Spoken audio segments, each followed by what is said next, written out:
Hello everyone, welcome back to Divya కుక్లో channel. ఈరోజు cake రెసిపీని సింపుల్గా ఎలా చేసుకోవాలో తెలుసుకుందాం. ముందుగా ఒక బౌల్లో 2 ఎగ్స్ని పగలగొట్టుకోవాలి. వీటిని మనము ఒక విస్కర్తో కానీ లేదా హ్యాండ్ బ్లెండర్తో కానీ ఇలా మొత్తం మిక్స్ చేసుకోవాలి. సో నేను హ్యాండ్ బ్లెండర్ అసలు ఎక్కడ యూజ్ చేయలేదండి. ఇలా మిక్స్ చేయండి. ఒక 5 మినిట్స్కి ఇలా బబుల్స్ వస్తాయి మనకి. సో ఈ విధంగా ఉండాలన్నమాట. మరిన్ని వీడియోస్ కోసం నా ఛానల్ని సబ్స్క్రైబ్ చేయండి, లైక్ చేయండి అండ్ షేర్ చేయండి. ఇప్పుడు ఇందులోకి ఒక 1/2 కప్పు వరకు మైదాని యాడ్ చేసుకోవాలి. నేను జల్లించి పెట్టుకున్నాను, అందుకని డైరెక్ట్గా వేసేసాను. ఈ విధంగా మిక్స్ చేసుకోవాలి.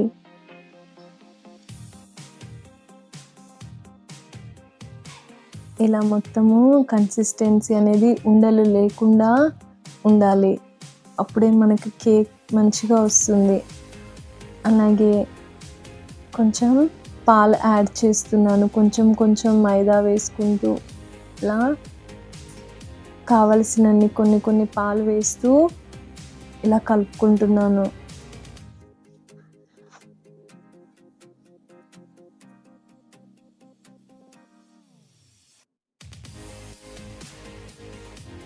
ఇలా మొత్తం విస్కర్తో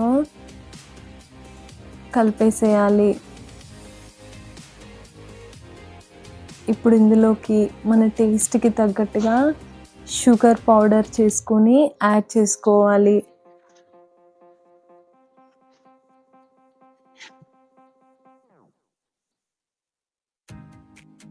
చాలా సింపుల్ రెసిపీ అండి, తప్పకుండా ట్రై చేయండి. చిన్నపిల్లలు చాలా ఇష్టంగా తింటారు. ఈ విధంగా కలుపుకోవాలి.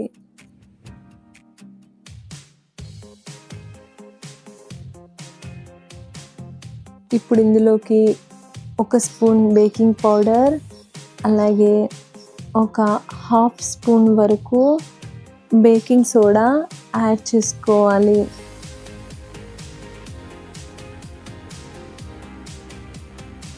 ఇవి రెండు వేసి ఇలా కలుపుకోవాలి.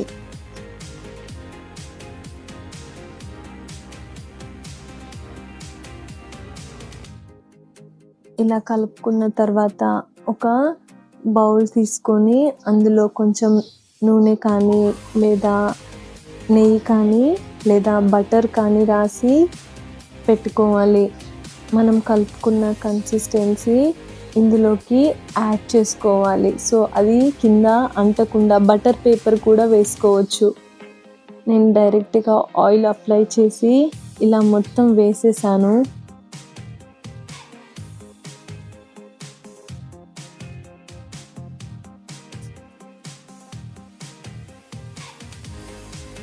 ఇలా మొత్తం వేసాక మనం ట్యాప్ చేసుకోవాలి.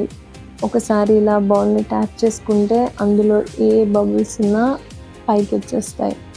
సో ఒక మందపాటి గిన్నె పెట్టి అందులో స్టాండ్ పెట్టి మనం తీసుకున్నటువంటి కేక్ బౌల్ని పెట్టి ఒక 15 to 20 మినిట్స్ లో ఫ్లేమ్లో హీట్ చేసుకోవాలి. అప్పుడు మనకి కేక్ ఈ విధంగా వచ్చింది.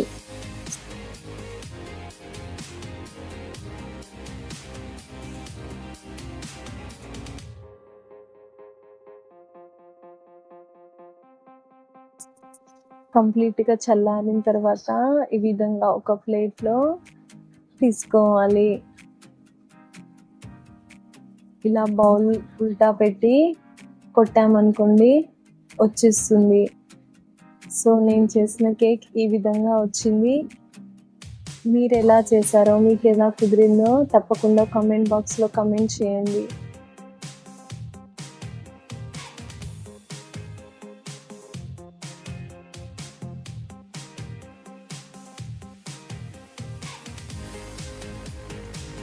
Thank you for watching my video.